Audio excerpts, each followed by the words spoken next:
everybody. Welcome to the Teal Podcast. You're here with me, Karen Pollard, and my co-host, Joey DeGangi. And we get to kick it off with the amazing Emma Amoscato, who is royalty in the allergy world here in the UK. So Emma is actually a national features journalist.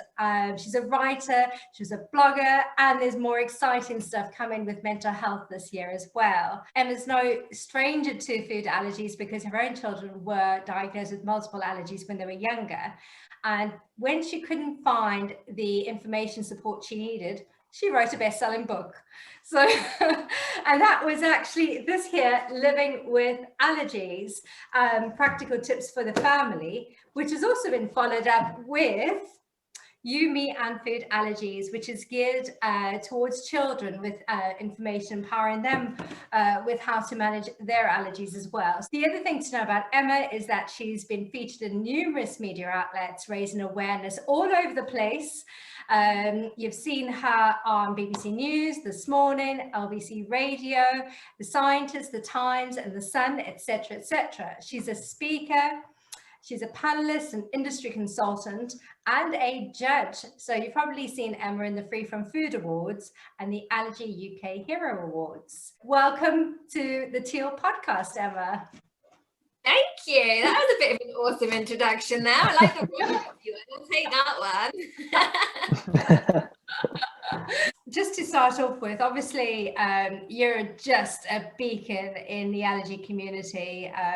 As we just discussed in your introduction, you've done so much. I mean, your cup is just overflowing. One of the great things is the books that you've written.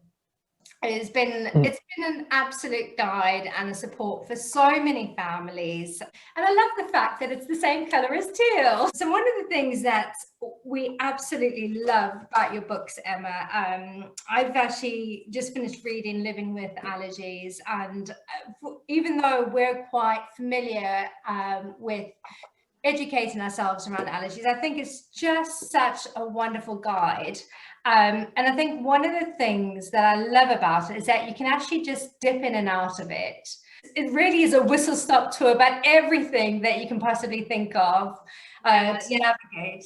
How did that journey start? What motivated you? So it just started literally because I couldn't find the book I wanted. You know how overwhelming it is when you're first diagnosed with allergies and you're scouring the internet, you're reading every Facebook forum, you're on all the different charities websites trying to find all the information, and it's really difficult to know what to trust, what's real, what's just opinion. And then, because of the journalist in me, I always want to delve deeper, but then you go deeper and it's all very scientific. And so you've got these kind of two extremes.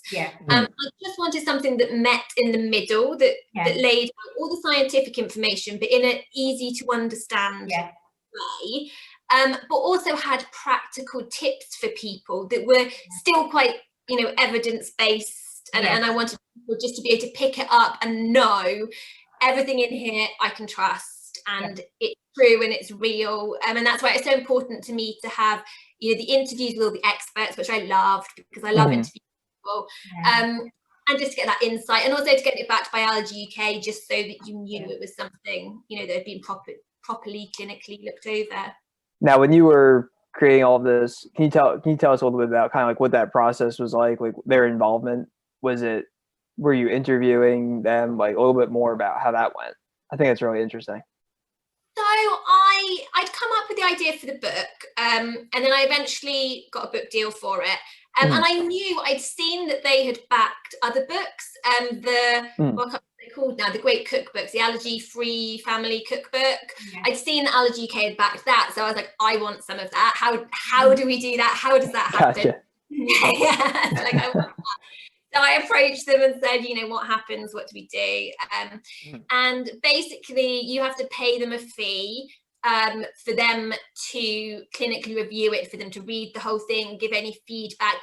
They don't automatically say that they will endorse it. They say, we'll look through it and, we'll give you any feedback that needs changing. And if you change it and we think it's good enough, then, we'll back it for you. So I went to my publisher and said, you need to pay for this. So they did. And then, I mean, they were a brilliant support from the beginning. Nina Warner, who is the clinical director there, was, really excited about the idea from the start. So they were always a great backer. And then that helped me then go out to all the experts as well to say, Allergy UK are going to clinically review everything. So, I had that kind of trust factor there that I could go out a lot of big names in the allergy world and say, will you chat to me? Will you be in my book? It all came together, and then it went off to Amina, and it's very scary handing over your book, like, done all this work, you think it's all right, you think it's all fine, and then you hand it over to someone else and go but they actually made hardly any changes at all. A few minor things, but it was a really good process. Excellent. Fantastic. That's awesome. And they say that everybody has one book in them. Obviously, you had two, and I'm sure it's not the last. I'm sure there's more that's bubbling away already in your planning. Bubbling away, yeah. I'm not sure when they'll come out, but they're bubbling away. Yeah. And I think actually, when I was reading through it, one of the chapters was all about children and allergies. And I think it was chapter 12, where you're preparing children with allergies and child settings, and also educating and empowering them. And I think that was a chapter that probably sparked Yumi and allergies. So tell us about that book, because that's really exciting. It's something fresh and new. Yeah, so again, it was kind of bubbling away. It was in my head before the first one came out. Thinking, you know what, I really think there needs to be a children's one, because there's lots of lovely books out there, children's books on allergies, but there's not really any non-fiction ones. They're all kind of character-led, which is lovely, and I think it's specifically good for kind of younger children. But I think as they get a bit older, I wanted something, again, that kind of laid out the facts, like, properly. They could really understand it, but obviously on a child's level. But I wanted to go in a little bit more depth than some of the other children's books that I'd seen. And so it came from the same place, really. Couldn't find the children's book I wanted, so I wrote it. You created something else. Amazing.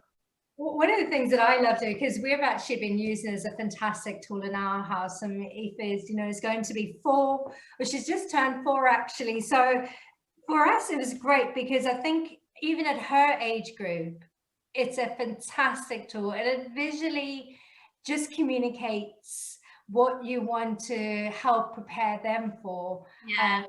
And so I love the fact that there are the questions that you raise in there, and make it quite interactive, so it becomes a conversational point. So the illustrations are just beautiful. So it's basically the lady that, or it all started off, the lady that did my blog header.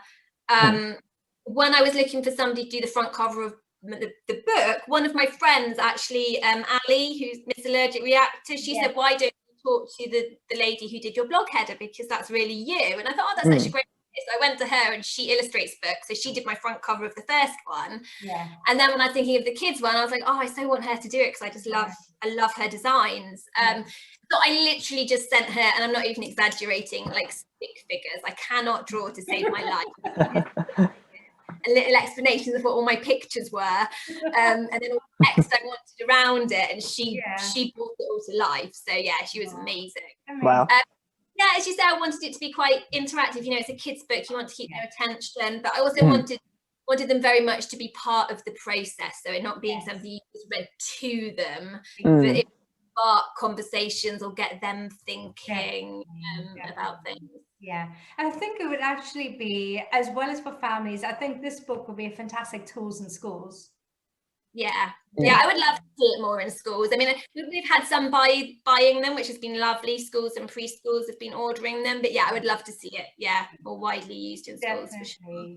Because that's the thing about allergies. It unlike other chronic conditions, you are just as probably a little bit more vulnerable, because you're that much more reliant on the people around you to either prevent a reaction from happening, or those around you could be the ones helping, saving you in that moment. So it just by association and proximity, people have a responsibility, as opposed to somebody that would have to care for their own medication.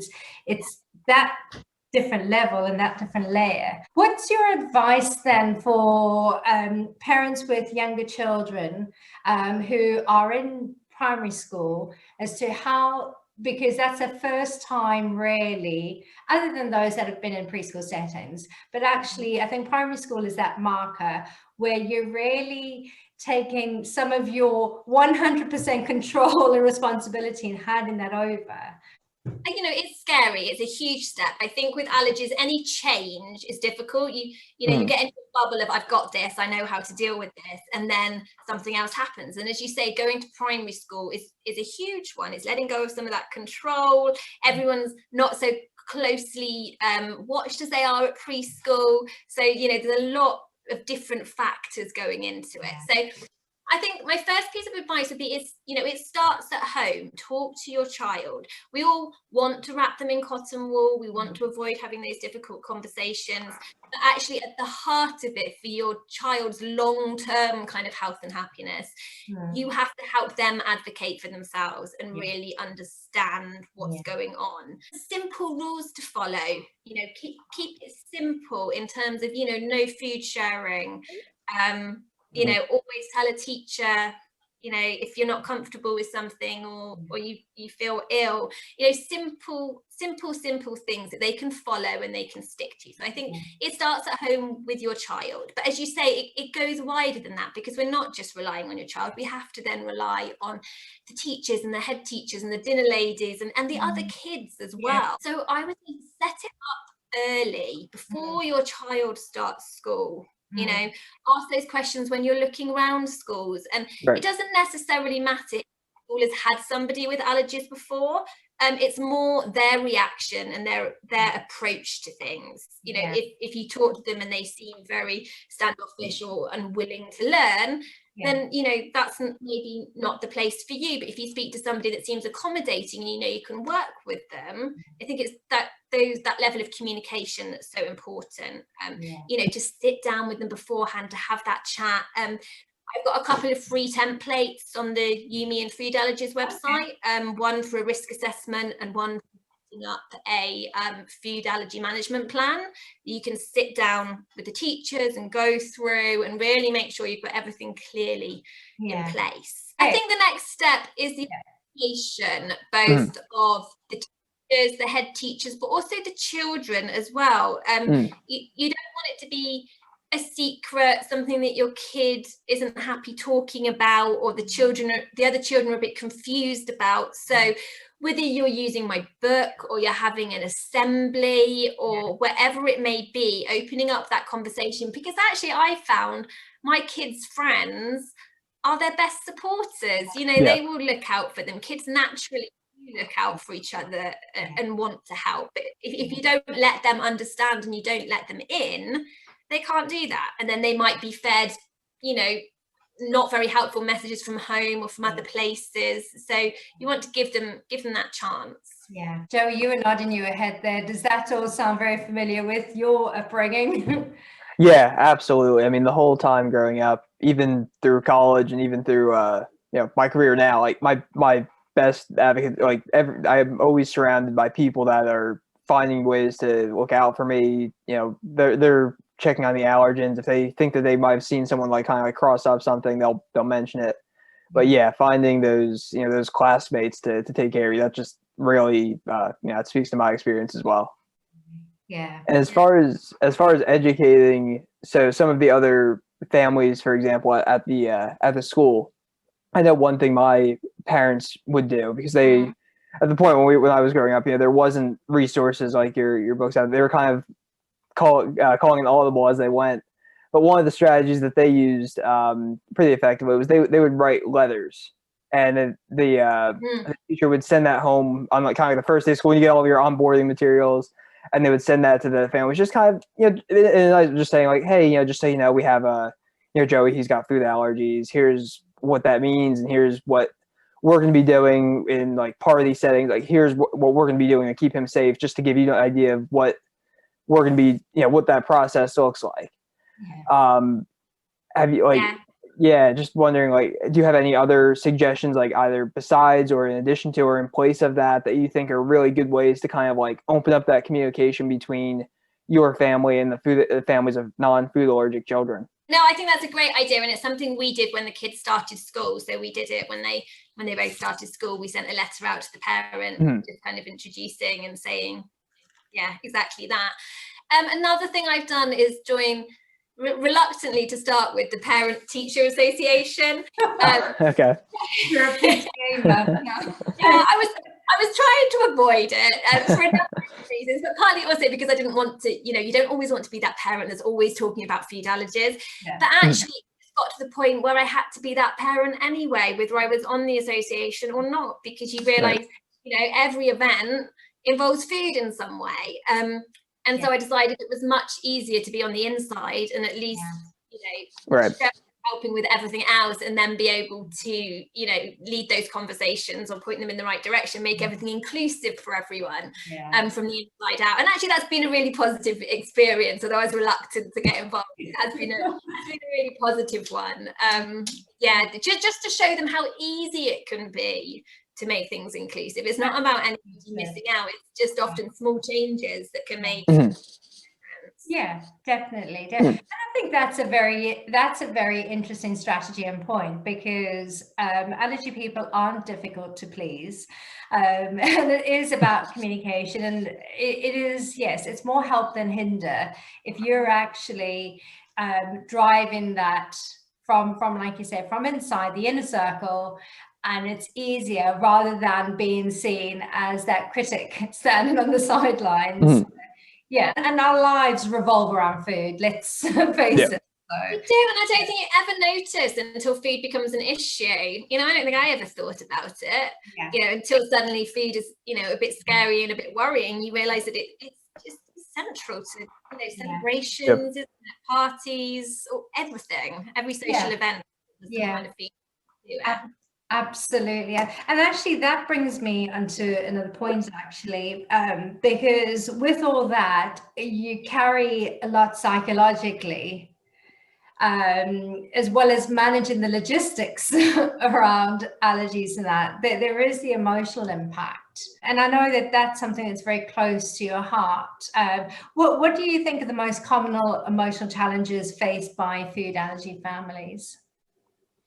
I think ultimately it's the overall anxiety that people carry with them. I think people tend to go through a bit of a process, that you can kind of see the patterns of people going through to start with. There's often a lot of guilt associated with it, especially if you've had a baby that's had food allergies and you haven't spotted it, or you haven't been given the wrong advice, and they've been in pain for a certain amount of time. I know I went through that, and even though you did everything you could, you're still thinking, goodness, how did I let my child go through that? Or if you've accidentally given your child something and they've had a reaction, there's massive guilt and fear associated with that. I think there's also a certain level of grief that comes with it, in terms of letting go of what you thought life would look like, either for you, if it's the allergy, or your child. Suddenly all those things we were going to do with them, again, as we say, that revolve around food, look very different to what we expected them to, and you might not be having the same experience as all your friends are having with their babies or their children. So you can end up feeling a little bit lonely and disconnected from other people, because it feels like they don't quite understand, or they've got it easy, or however you put it. So I think there's often that kind of that process that you go through to start with. Obviously, you come to a certain level of, I guess, acceptance with that, but the fear and the anxiety is difficult to let go of, because it's always there and it's always a reality. I think whether your child has had an anaphylactic reaction or not, I'm not sure that necessarily either path is easier anxiety wise, because I think sometimes I think for me, the fact that James had an anaphylactic reaction quite early on and we had to use the adrenaline injector actually took away some of that fear. And showed, okay, we used it, that was pretty easy, it worked, he was fine. Whereas I think I hear a lot from people that have never used it, that there's this whole fear about actually ever using it and what will happen. But then obviously if you have watched your child have an anaphylactic reaction, you've also got that kind of trauma and fear to deal with as well. So I think psychologically there's a lot going on for people dealing with allergies. Now I can certainly identify with a lot of what you were saying there, and that's speaking as a mum that also has been, it was the overwhelm, the anxiety, the fatigue, and everything else until we had our first anaphylaxis. Because I think, like you said, it's that fear of the unknown, and you don't know what's going to be the trigger. But for our own experience, when we had our first anaphylaxis with Aoife, I think I sobbed for about a week. Solidly, because I think it is all this pent up emotion and mental strain that you're carrying with you, that you probably need that. I'm not saying you need that trauma, but that trauma just releases it. Yeah. So I think that that release is healthy and it's good, because I think and I know I definitely went through this, is your tendency to then want to over control everything. If I can just get everything perfect, if I can just dot all the I's and cross all the T's and stop them ever coming into contact with anything, then everybody will be safe and it will all be fine. And that then leads on to avoidance behaviors as well, of not wanting to go here or do that, and people's circles can just close further inwards, and you can get stuck both completely overthinking things, which is something that I've been dreadful for in the past. And also then, finding yourself more lonely and isolated because you're stopping doing all those things. Yeah. So how have you stopped yourself falling down that rabbit hole then, Emma? Oh, it's a really good and big question. It's been a process. I can't put it any other way. It's definitely been a process. I think step one is really recognizing it and even knowing you're doing it in the first place. Because I think, and ultimately it's not a gender thing, but we know that ultimately it's usually the mums that are at the forefront of it. And if you look on any Facebook forum or any internet corner, it's mainly the mums that are dealing with it. And I think women specifically have a tendency to want the perfectionism side of things, wanting to make sure, know everything and I do everything right and it's all perfect and I can control it and then everything will be fine. And actually being able to interrupt that and go, you know what? No, that's not right. And that's not normal. And I think we can, because we see everyone else doing it as well. You get into these forums or in this allergy community and everybody else is overthinking and over controlling, and so it seems normal, and that's what we have to do. And then there's this thing of, but if we don't do that, something terrible is going to happen. And then you read the tragic news stories and you search for that one thing that they did wrong to know that that's not you, because you wouldn't do that and that would never happen. And the ultimate truth is that's just not the case. Not the case. That we have to plan and we have to prepare, but we also have to try and let go of some of that and realize we can't control every single aspect of everything as much as we want to. So that's step one. And I think with that, Emma, actually it's what sprung to mind is that not being able to control everything, it's got to be so carefully managed and balanced, because you also don't want to impact the type of grown up that your own children are going to turn into because of your behavior or how it's translated and transmitted onto them. Yeah, definitely. And I think, no parent means to do it, but you can absolutely then transfer that to your child, because they watch you and they see you and they learn from you. And it nobody, I'm sure, ever gets the perfect balance. But you want to try and model it at least as much as you can. And that doesn't mean you can't be open about your emotions. I would talk to the kids and say, this is scary, or this made me cry, or this is difficult. It's absolutely not about shielding your emotions, but it's about finding a way to live with them and to work through it, rather than them being this massive barrier to everything. Definitely. I have a question for you, Joey, actually, just on because obviously Emma and I coming from a place of raising children with food allergies, and you've grown up living with food allergies, and the interesting thing with Joey here is the fact that you've lived abroad in countries where you don't even speak the language, let alone are able to decipher what the writing on the wall is.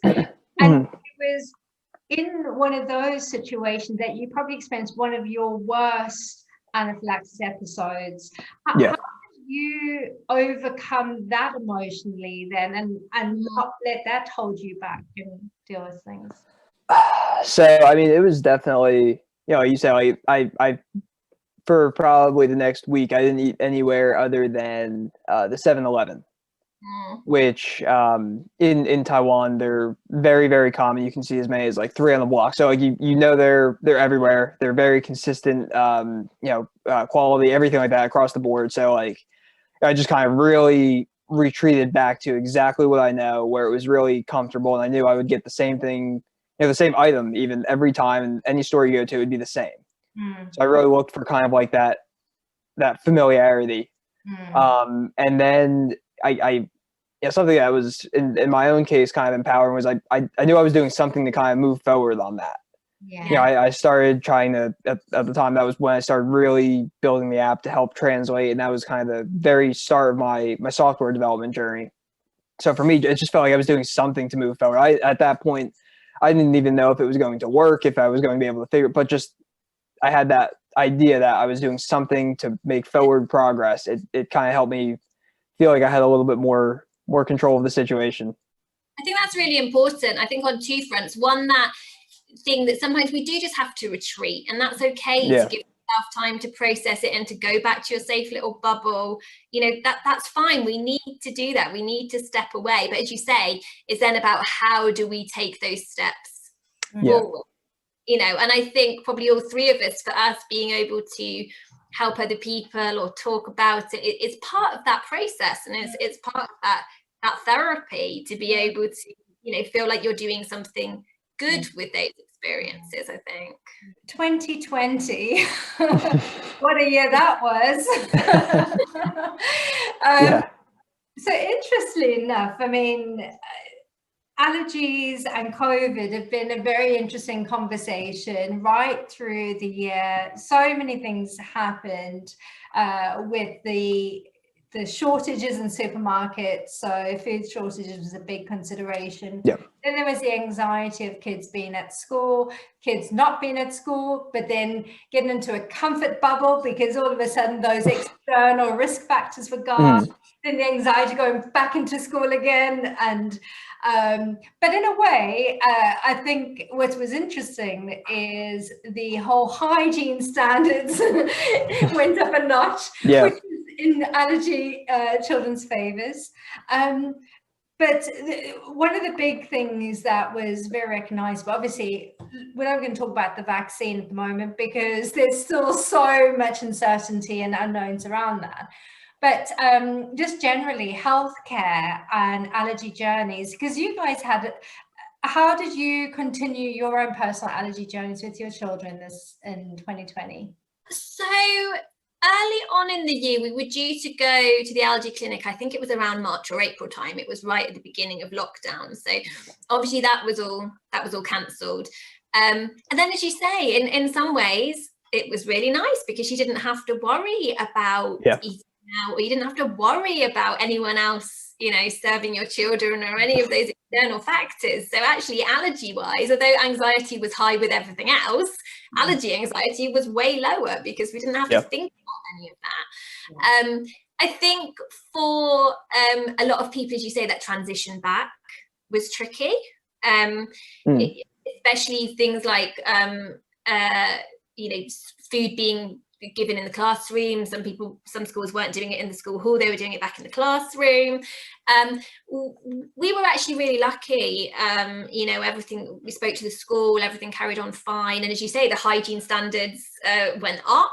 And I think it also just gave other people a little bit of understanding. When you talk about cross-contamination before, or, how a tiny bit can spread and, cause an issue, I think actually COVID gives people a little bit of understanding about what that means and what that looks like, and that constant vigilance, which we all know when you've got allergies, you've got to be on top of it and thinking about it all the time. Yeah. And we were lucky that actually our allergy clinic, we had an appointment again in September for allergy tests. And then Amalia also had a food challenge for sesame last month, I think it was, which she passed. Nice. Yeah, so that was a really positive step. So are your children then, do you find that they've outgrown some of their allergies? So they both outgrew milk, which was amazing. And especially considering James was very allergic to it. James had an anaphylactic reaction to milk when he was a toddler. I really think at the time we had a very proactive consultant who encouraged us, even though his skin prick test was still very high, it was still 10 on his skin prick test. He'd had anaphylaxis only the year before. She encouraged us to trial baked milk, see if we could get that in his diet, which we did. And I really think that contributed to him outgrowing it. Amalia just naturally outgrew it with age. And she's now struck sesame off the list as well. So she's now only down to egg, which is amazing. Neither of them can tolerate baked egg, unfortunately, but she's down to egg. James still has a much longer list because of nuts and the sesame and a few others as well. But it feels like small steps forward. And the sesame for Amalia, is amazing. And I'm not entirely sure if that was outgrown or it's just that she wasn't that allergic to it in the first place, because there was only one reaction that we thought was sesame. It could have been something else. So I wouldn't want to say she outgrew sesame and give people too much, that. I'm not 100% sure, but I know she can have it now, which is great. And do you find that because of their varying dietary requirements, you've adapted all family meals so you can all eat the same things, or do you eat different things, or is it a mix of the two, or how does it work in your home? I wouldn't say we all eat exactly the same thing, because James in particular is a fussy little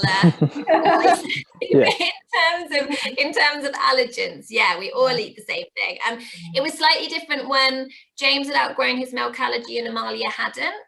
We would still have dairy things around her and just use dairy-free alternatives for her.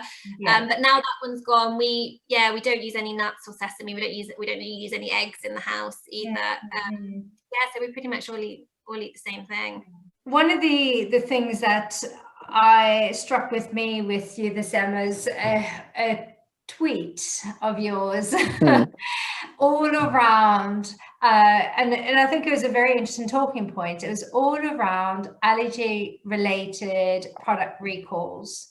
And it inspired me off the back of that conversation to actually look a bit deeper into it, because I was sick of getting email after email after email from the FSA saying another product recall alert. And the allergy ones, I don't know, and we'd have to research what it's like in previous years to see if there is a difference or if it's getting worse. But certainly 2020 alone, there were over 72 allergy related recalls, and over 80% of them were down to mislabeling, where either ingredients weren't even listed or they'd been mislabeled. What are your whole thoughts around that? It's just dreadful, isn't it? And as you say, that tweet I sent out, it just made me so angry, because you say it just felt like there was this constant stream of not even people missing off may contains, because we know that's not a legal requirement, but people actually missing off ingredients of products, and dealing with food allergies, that's just not acceptable. I wanted to find out, what actually are the fines for this? What do they get into trouble? And the basic answer appeared to be no, not really, because it costs them a lot to have to recall it. okay, great. But eventually somebody is going to have a severe reaction or, you know, die because they did something that they thought was safe and was mislabeled. And why can't we try and fix that problem before it gets to that stage? Why does it have to always take something awful to happen before something like this is fixed? And as you say, I think there probably has been an increase this year because, you know, there's been disruption to supply chains, and I know companies have had to change, you know, factories. So I understand that, but ultimately we're talking about people's health and safety, so that shouldn't be a good enough excuse to let those things in. No, it shouldn't. And I agree, you shouldn't have to pay the ultimate price, the ultimate cost before something changes, something happens. So if you were sitting in front of the government today, what would your wish list be as to, right, we need to fix this? What's the one thing we need to take away so that industry and commerce can work together and actually put the consumer first when it comes to protecting them? You know what, I don't know the answer, because, you know, I would like to think that the answer is, let's make them realize, you know, what ultimate effect this could have. In a more, less optimistic view, does it all come down to money and manufacturing and that side of things? So I wish I had the answer, but I think something has to be put forward harder and stronger. You know, if ultimately it's just the ramifications upon their business and their bottom line, if they let something like this slip through and they get fined a large amount of money, you know, although that may not come from the best place, if it has the effect of working, you know, I'm okay with that. I don't know the answer, but something that they're not just allowed to get away with it and say, oh, sorry, slap on the wrist. So what was really interesting from when we were talking with the Free From Food Awards is through their contact with all the F&B brands is that there isn't an official tradings body or organization or standards to adhere to. And a lot of the queries and support that they get from, at least from the free from manufacturers, is what is the consistency?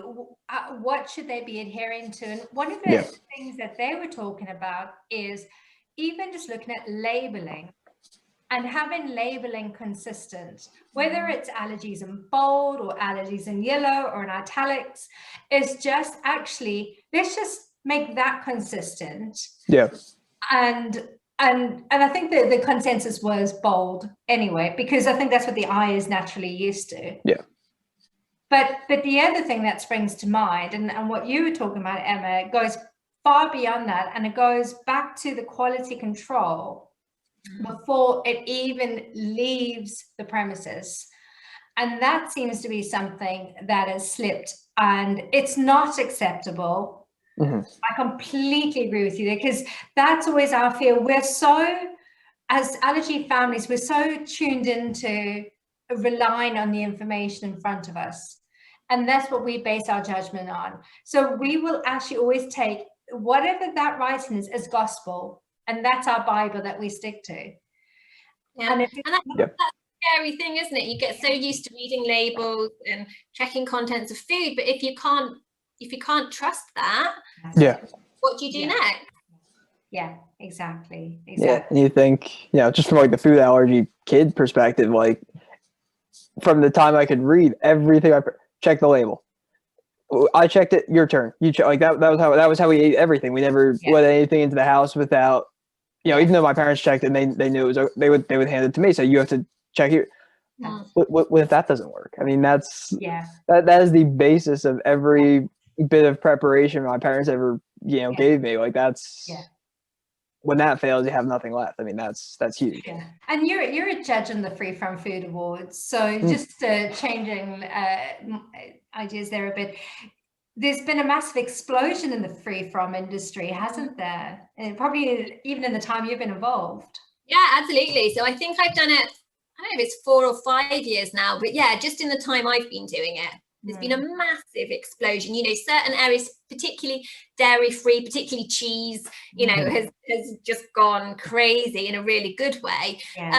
Also things like top 14 free products have exploded massively. You know, treats and gifts and, you know, things like that. So yeah, you know, it's been brilliant to see. Yeah, definitely.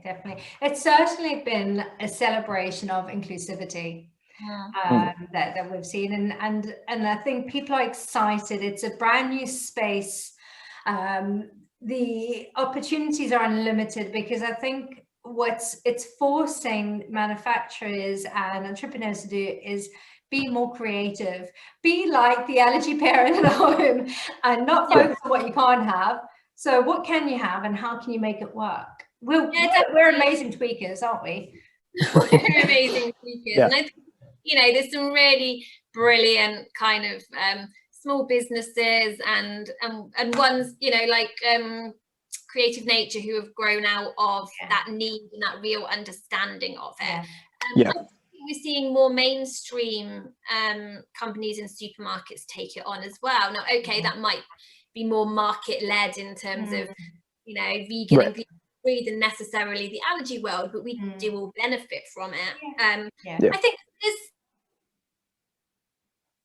still issues, you know, of things maybe not being safe for everyone. Or my mum, bless her, has now bought the kids twice some chocolate that says the Free From company on it. But then if you read down the labels, it may contain nuts. So, you know, free, what does free from mean? It depends what you're looking for. And, you know, it means free from dairy for them. But, you know, so I think, again, the language and the labeling and helping people really understand, because again, it's not just the people with the allergies and their parents, it's grandparents wanting to buy things, or friends at schools. Really easy to miss something or to not get it right. So I think that consistency, even within the free from food, is important. Yeah, it's a great point. Yeah, and with that, you know, the allergy individual will always be the common denominator, but you're looking at a networking effect there that, you know, it's leading that consumer behavior outside of that individual. It's a fascinating space to watch, and we're really excited about the different brands that are emerging and making them accessible to different families as well, and individuals. Right, so 2021, what does that have in store for you? Oh, well, who knows is probably the answer. Looking at 2020, who knows? So no, I mean, the main focus for me moving forward is supporting people with their mental health and the anxiety side of things. So this is something that's really grown for me out of my own experiences and, you know, writing the books and dealing with so many people in the allergy community, that it's a bit of a massive black hole that I think just needs filling. You know, we all know the provision isn't that great. There's only 2 psychologists in the whole of the allergy, you know, services in the UK, and getting an appointment with one of them is like gold dust. Crazy. Absolutely crazy. It really is. And I think something that came up for me, and I've been kind of exploring more, is that the natural referral process, even if you can get a referral through your GP to a psychological service, is generally for something called cognitive behavioral therapy, which can be really useful. It's a talking therapy, but the ultimate kind of basis of it is realizing that your anxious thoughts are irrational. It is, you know, on a very basic level. And I know a lot of people, including me, who are dealing with things like allergies, just haven't worked that well with it because our fears aren't irrational, you know. And yes, we may catastrophize things, and we might, you know, overthink things and take things out of context, but ultimately underlying that is a real and tangible kind of fear. So I want to look further into kind of creating a platform or creating a program to help people with that. Yeah. So that's my main focus for this year. Another biggie to take on, but no, that's amazing. Yeah, it's crazy that there is such a void in that level of support, and we've spoken about it earlier in the conversation. It is such an important part of arming yourself, arming your family, to protect them and prepare them for a life with allergies. And that fear, like you said, it's not irrational, because you're constantly wrestling with that fear of, but that could kill my child. Yep. It is that life or death that you're inside there. Yes. At the end of 2019, which seems like a very long time ago now, I developed a program kind of based on my experiences and various different kind of psychological and holistic therapies called the S.M.I.L.E program, which I run with a small group of allergy parents over 6 weeks, which was brilliant. It was really great. We had some amazing results. People that were too scared to eat out, taking their kids out to eat out by the end of the program, and really just amazing to see. And so I knew there was really something in it, and so my plan initially was to kind of launch it further in 2020, but then I decided I wanted to get kind of more knowledge behind me, which is why I've gone back and I'm doing a master's now in the Psychology and Neuroscience of Mental Health. So that's taken up quite a lot of my 2020, my 2021 as well. But no, I just wanted to have that extra grounding, make sure everything's based on the right evidence and the right information. So I'm trying to move that forward and figure out how to put all that together. Amazing. Wow. And just to summarize S.M.I.L.E again, just so something for our listeners to take away, because I think we're not doing enough of that at the moment. So the S.M.I.L.E program, so it's got a few elements. That where it started from was literally the grounding technique of smiling. So what I would find is, when my thoughts would start spiraling, I would start overthinking, and I'd go down those what if pathways, and everything would just build, and all those thoughts would just pile up. I needed some way to pull myself back out of my head again. And often at that point, people will tell you, breathe. If you just breathe, it will relax you, it'll bring you back to the present. I couldn't focus on breathing. That just seemed like too much to think about. Oh gosh, now I've got to count my breaths, and now I've got to think. I can't. I'm too caught up in my head to even get that far. So I got to the point where I realized, actually, if I smiled, it's something I could do really easily. It's something that is just very natural. You don't have to think, you just tell yourself smile, and you know how to smile. And actually the kind of neuroscience and the physiological things behind it are really interesting, because actually there's lots of studies that show by moving our facial muscles into a smile, and using your eyes as well, because it has to be like a proper smile rather than just a really fake one. You don't have to think happy thoughts. It's nothing about forcing yourself to be positive. It's about how your body reacts, and actually your body reacts by lowering your heart rate, by slowing your breathing rate, by sending neurotransmitters off into the brain to release serotonin and dopamine and all those happy hormones. And actually what that does is it calms your body, and it brings you out of that fight or flight mode that you're in. You're ready, for something to attack. It calms your body, and it brings you back enough that you can then put those next techniques into place, whatever you do next to help you.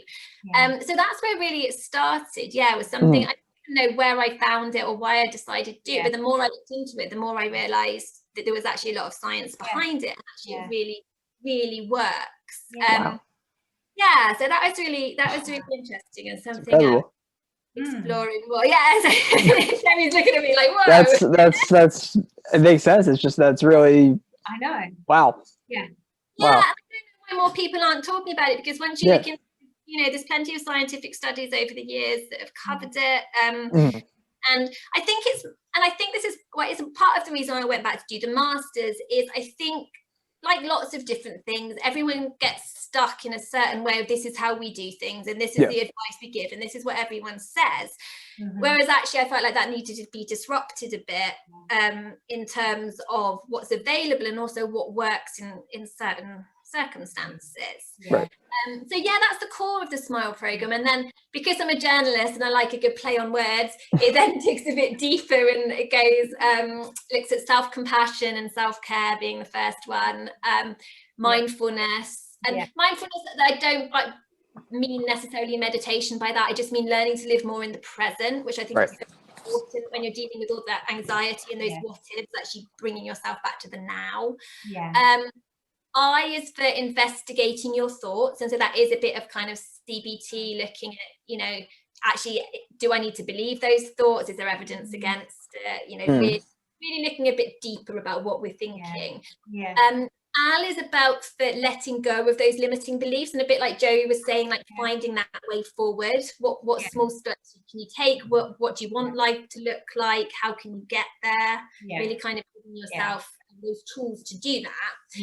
And then the E of S.M.I.L.E is, again, something a lot of people probably haven't heard of, which is called emotional freedom technique. And it's actually tapping. You might have heard of it as tapping, which is something that when I first heard about it, I was dealing with anxiety. I was also dealing with post-traumatic stress disorder after a traumatic birth with my daughter. And one of my friends is a therapist and suggested I have tried it. And I was like, it's a bit woo-woo, isn't it? It's a bit, not too sure about that. But actually it was amazingly helpful from the start. And the basic premise of it is both you're tapping, a bit like acupuncture, kind of using those meridian lines to kind of move energy, but also at the same time you're kind of vocalizing your fears and your feelings. So it's something you can do with a therapist, but it's something I do quite a lot if I'm going into a stressful situation, something I'm worried about, or I'm waking up at night feeling anxious. It's something you can use for yourself to really kind of work through whatever you're thinking and going through.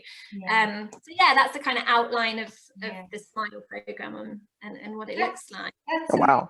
And I think it's a great strategy just for dealing with our present circumstances. Right.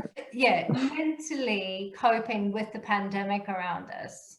And I think it's one of those, the thing for me is you shouldn't want to get rid of anxiety, because it's a natural emotion, it's helpful, it wants to keep us safe, but we all know that can get out of control and it can pile up, and then we can start feeling like we need to distract ourselves and we need to avoid it so we don't think those thoughts. That's not the case. We've just got to learn how do we live with it, and how do we manage, how do we run alongside it, but still manage to lead a full and fun and inclusive life along the way. Exactly. That's a lot to take away, and that's fantastic. But it's empowering, and it puts you back in the driver's seat.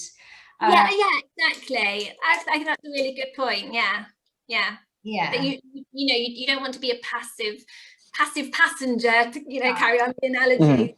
You want to be able to move forward, make your life look how you want to, while still having to carry this along with you. Exactly. How do you do that, and how do you as well teach your kids how to do that? And seeing people like Joey and seeing people like other friends like Kyle Dine or Ali and Courtney, who I've worked with before, I think that's been really beneficial for me to see grown adults, living full lives, traveling, living abroad, doing all those things you're doing. I think that's really useful for allergy parents to say, this isn't something that's going to hold your child back. You can move forward, you can do all these things. It's just, how do we do that? Exactly. I think that's a great point. And I mean, Joey knows I'm his biggest fan, so I'm a time. But you're right. It's great having these growing up role models and examples for our children to see that actually it's to some points it could be in spite of, or because of the circumstances that these people grew up with, how it's just added in abundance to their lives and had this ripple effect and this wave that it's impacted positive change. Yeah. And I don't know, I think there's something about children, and I've not come from any place of expertise here. This is just my own personal opinion, but I think there's something in children that grow up with food allergies that switches something on inside them, that turns them into different grown-ups and people. They're resilient, mature, learn to be assertive, confident, create. It unlocks the other parts of the brain. I personally think, you could disagree with me. No, I completely agree. I think empathetic as well. You know, I think it makes them understand you know, what people are going through. Yeah, absolutely. And I think whether they channel that to do something within the field and within the industry, or whether that just helps them be better people and lead fuller lives, you know, both things are great. And absolutely, I think sometimes it's turning things on its head and not always looking at it like a curse or something that's going to hold you back. Definitely. Actually say, you know, how this is shaping our young people. Yeah, definitely. Yeah. There you go, Joey. You're a poster boy for us. Oh, no, thank you. I agree with what you mean. I mean, it's so nice, like, you know, just all the people you see, you know, you connect with them online, or back when we do some conferences, you just see so many like food allergy kids kind of coming of age, and you just see all the cool things that they're doing, and whatever their area of interest is, whether it's business, nutrition, creating, like all of these different, you know, you see it's as wide ranging as anything I think could be interested in, but they find a way to turn that into a, you know, positive for other people with allergies. I think that's just like you guys were saying, it's really, really nice. I think that there is naturally new generations of problem solvers and creative thinkers, and I'm just really excited because we're living in this age of technology and innovation, and compared to when we were at school and growing up and there were only certain careers that you were exposed to, I think we're in for a very exciting new generational shift anyway. So and we are growing up, and our children are growing up more conscious about the environment and being more ethical and sustainable, and you throw all of this into the mix. I think it's really exciting times ahead.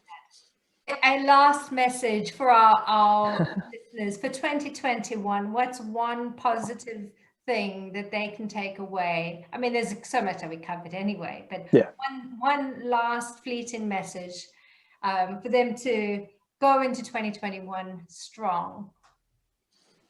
I would say, I think something we've learned during 2020 and something that we learned dealing with food allergies is that you can't control everything that happens, but you can control how you react to it and what you do with that moving forward. Yeah, that's I like that. Amazing. Yeah, definitely. Great. And where can we find you online? So the best place to find me is on Instagram.